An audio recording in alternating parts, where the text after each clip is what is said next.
Welcome the our channel. Today we how to enable HubSpot meeting scheduling to reduce no-shows. Quick tutorial step by step clearly. To enable HubSpot meeting scheduling and reduce no-shows, begin by logging into your HubSpot account. Navigate to the sales dashboard on the main menu. Look for the meetings option on the left sidebar and click on it. In the meetings section, click on the Create Meeting Link button. A new window will appear for you to set up your meeting preferences. Choose the type of meeting you want to create, such as a one-on-one or group meeting. Specify the meeting duration, selecting from the options available. Next, set your availability by selecting the days and times you are free. Make sure to integrate your calendar to sync your availability in real time.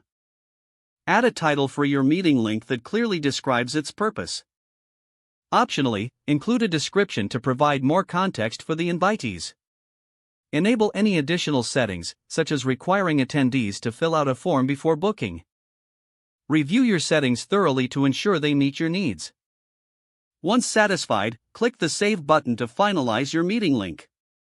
After saving, copy the meeting link provided for sharing. Share this link through email or your website to allow clients to schedule meetings easily.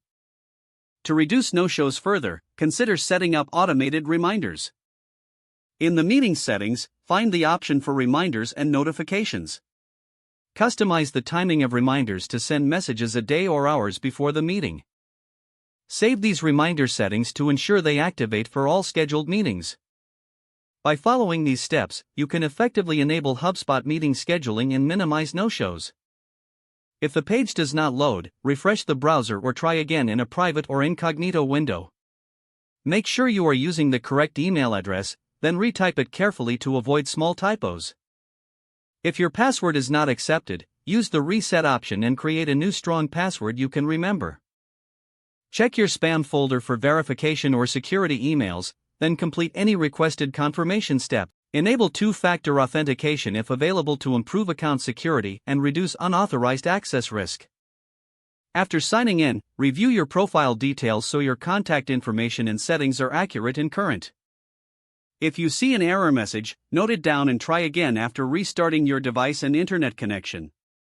Don't forget to like this video and subscribe to our channel for more step-by-step tech guides.